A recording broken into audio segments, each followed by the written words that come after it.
Okay, and we're live. All right, I am so excited and honored to have Anton here on the Move Happy Movement podcast. Thanks so much for being a part of the show here. Erin, thanks so much for having me. I'm excited. I've been seeing your content for a while on LinkedIn, so it's great to join and actually chat with you. Thank you, thank you. For those that aren't connected yet to you, why don't you share a little bit about your background, your origin story? Yeah, origin story. God, I love talking about my life because, I've changed my life around a lot. So I tell people if I can fix it, you can fix it. But it started out, I was born and raised in Russia, son of a communist mayor. My dad was like a big deal in the Communist Party. But then he passed away in 95 due to stress and just working in unsustainable ways. And then my mom moved over to the States in 99 with me and my sister. Kind of got into a bunch of trouble as a kid. Figured out need to go get in the Marine Corps, grow up, got in there, fell in love with developing people, leadership, and different things like that. But then after the Marine Corps, got into health because the calling for dad, and trying to honor his memory and his legacy and try to rebuild health within our society. So I started as a personal trainer, then became a health coach, nutrition coach, metabolic coach, stress management coach, yoga instructor, meditation coach, you name it, pretty much anything in health, I've done. And then over the last 3 years, I've taken that knowledge and I've realized that health is the greatest limiting factor for organizations.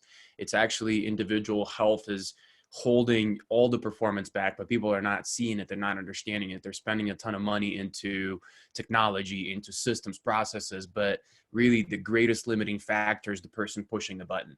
So I've taken all this stuff that I've done in the past and understanding of, neurotransmitters, brain, internal health and chemicals. And now I apply that towards businesses and how can businesses better perform. I created a company, Perspective Force. It's a corporate coaching company that has all 8 major umbrellas of coaching with a team. And that's kind of what we do now. So badass. Thank you for sharing that. That's awesome. Thanks. Well, one of the pillars of Move Happy is about keeping a positive mindset. So for those that are in maybe an industry similar to you or looking to get into what you do, what are some tips and strategies you can share with them on keeping a positive mindset? Absolutely. I'm an entrepreneur first and foremost. So I think that that's the first relevant industry. And from there, health and corporate work and things like that. But really the advice to entrepreneurs, I was not always a positive person. I was raised in Russia. Like, you got to understand, you don't associate Russian people with happy-go-lucky, right? That's not what you normally think. And that stigma is actually accurate because the life there is kind of tough. But over the course of between 23 and 25, I rewired my brain. And we are amazing as human beings. So what I want to tell people is, yes, we talk about growth mindset, but when we apply that towards positivity, you can go from a person that sees doom and gloom to a person that wakes up every day and goes, you know what, it's another day to conquer the world. And it can be done because the brain is amazing. It can shift and it can adjust. So what happened for me was actually during yoga teacher training. I went through a 200-hour intensive course, and it was done over 8 weeks. So it was a lot of yoga and a lot of, being zen and in the moment. And that did a lot for me. So my advice for people, if you want a positive mindset, I coach from inside out. So it's not just about, hey, I want to make sure my thoughts are positive. We need to remember that before we're a thought, we're a chemical reaction. So if our chemicals are off, if we're sitting, in front of our phones all the time and depleting all of our dopamine and all these positive chemicals that we need, then we're going against the grain. We have an uphill battle. So if you're noticing that your mindset is off, start inside. Start making sure that things like tyrosine are high. Tyrosine, tryptophan, those are some precursors to neurotransmitters, and like example, eating turkey or nuts, those kind of things. And that actually helps you to have a better chemical environment to instill the positive thoughts that we want to instill, because obviously we want to do that. And I'm sure a lot of people will talk about that on the show, but most people don't go and say, you know what, let me also address my chemicals at the same time. So it's dual approach, and it really helps. Love it. Yeah. And I think an awareness too, because that's a first for me hearing that. So that's great info. Thank you for that. And second pillar of Move Happy is about building strong community. So for those that are either entrepreneurs now or wanting get into it, what are some strategies, some tips that you've learned along your journey that you'd like to share? You know, it's interesting. It's a good question. I saw that. I was thinking about it. And entrepreneurs are a different breed. Entrepreneurs very much are the leaders in my book, because we have this desire of wanting to do it our way and do it better.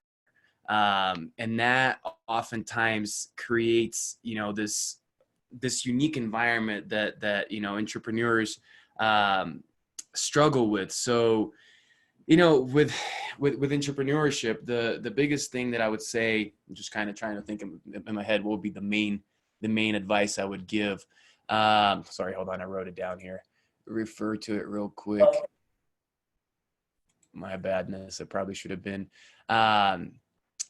community. That's what I did, is I basically went out and I found different levels of people. I found people that are in the same boat as me, because it helped me to have that support, you know, because entrepreneurship takes 3 years to build. I mean, I tell people right out the gate, because I've coached a good amount of entrepreneurs. I'm like, if you're going with the idea that you're going to be Gary Vaynerchuk and you're going to overnight succeed, and even though that's not how he did it, but that's what it seems like, you're going to get a lot of stress. So partnering with a community of people that are in the same boat as you are gives you that support. Right? It's that, you know, I'm struggling, but they're also struggling. Not feeling alone is a really important piece.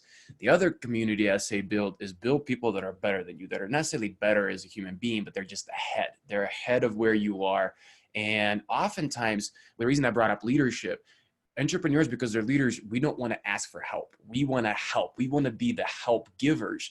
So we want to keep just pouring out and giving. But I'm like, hey, if you are not asking for help yourself, the gifts that you're giving back are subpar. They're not as good as they could be. So having that other community of people that are ahead of you to push you and to motivate you and, you know, to give you advice. And then the other community, I would say, is the third one. And that's the people that need you, because all three of those will feed you at different parts of your journey, right? So a lot of times in entrepreneurship, things get tough, and then you go, you know what, am I doing the right thing? Like, should I just go get a job and you know, get a steady paycheck and not have to worry about this thing, especially in the first year? Having that community of people that need you, and even though you may not be exchanging services yet or anything like that, but you're giving them value through social media and different channels, and their value to you becomes the gratitude, that thankful note that you get. Hey, thanks so much, it helped me get through a tough moment. It tells you that, hey, I am on the right track. I may not have figured everything out, but I have these people that are the same place as I am. I have these a group of people that need me, and I have this group of people that are ahead of me, that've been where I'm at, and they've been able to persevere and get that. And that three-prong approach is the community I would build for entrepreneurs. Love it. Love it. Different tiered approach. Love it. Excellent. Thank you for that. And then the third pillar of Move Happy obviously is related to movement. It started with a program I created in a psych hospital, so very, very low budget. And I wanted to be able to provide them with a program that helped them with their fitness. It didn't cost them any money, didn't cost the hospital any money. So knowing that, what are some of your favorite maybe sports, physical activities, or dances, anything that doesn't cost a lot? Mm-hmm. Great question. It's actually how I think we got connected initially. We were introduced. I love that you say movement. It's not exercise, right? And that's a great point to emphasize, that I also use movement as a form, like one of the pillars of my 10% Fitter is movement. And same thing for nutrition. It's nourishment. It's not just about eating. It's not just about exercise. It's how you move overall. How do we function?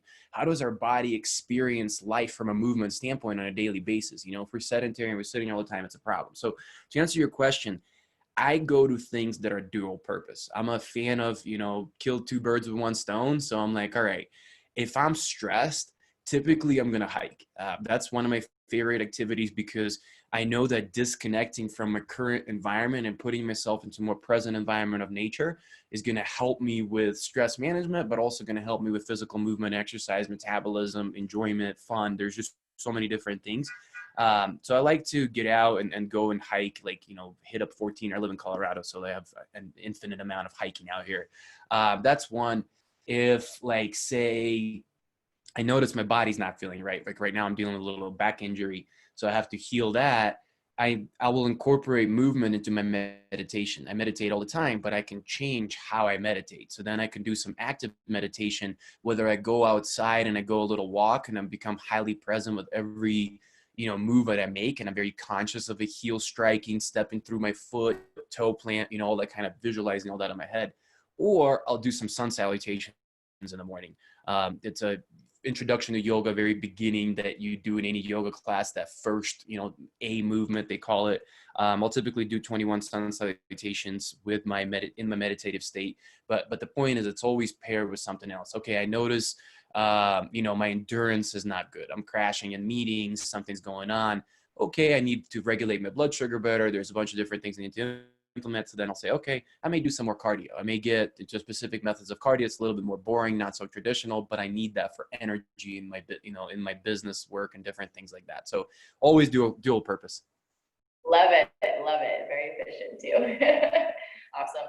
Well, what is something that you're currently focused on that we can support you with here at Happy? I am in the process of publishing my book right now, going through all the editing stages of Atlantic Publishing Group, and it should be out beginning of next year. But really, it's just the message that I want people to help spread, and it's people like you that go out and teach people to be healthy in whatever way that you need to be healthy, because there's 1,000,001 ways of doing that. But the book is called Death by 1,000 Paper Cuts, and it's really a health version of my message to the world that in the current environment that we live, it's not one massive thing that we do that causes our life problems. It's the repeated little things that seem insignificant in their own, standpoint, but when they're done chronically over time, that create these massive wounds that they can't heal us, or we can't heal, and they cause big problems. So it's just helping to spread the message for each and every listener and every person, hearing and saying this is, hey, like, take more care of yourself. Like, understand that you need to save 10% of yourself for yourself to continue to be the giver, to continue to be the amazing person that individual is, because we all are unique and amazing in every way.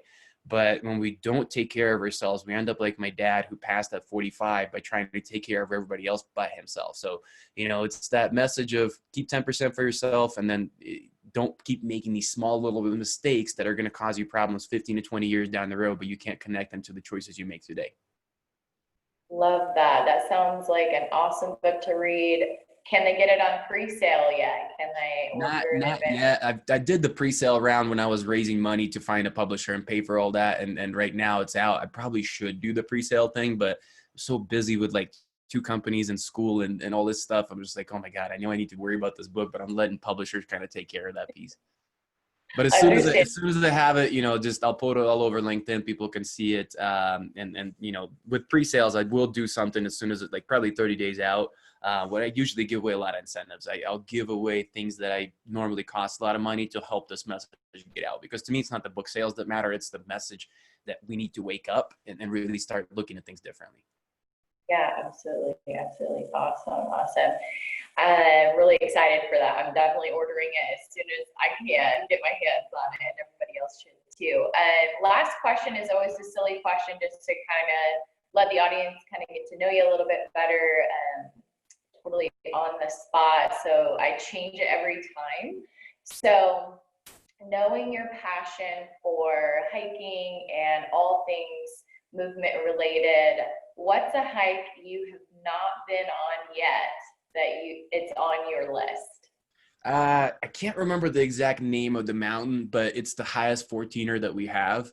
And it's just a very challenging hike. So some of these mountains you can get up pretty high to the top and then just finish a little bit. And this one is like significant, not good trail, up rocks and things like that. So I've been pushing that one off with my back. So as soon as that's better, I'll jump into that one. Awesome. Definitely take footage for sure. For sure. Awesome. Well, thanks again for being a part of the Move Happy Movement podcast. You bet. Thank you so much for having me. This was definitely a pleasure. Awesome.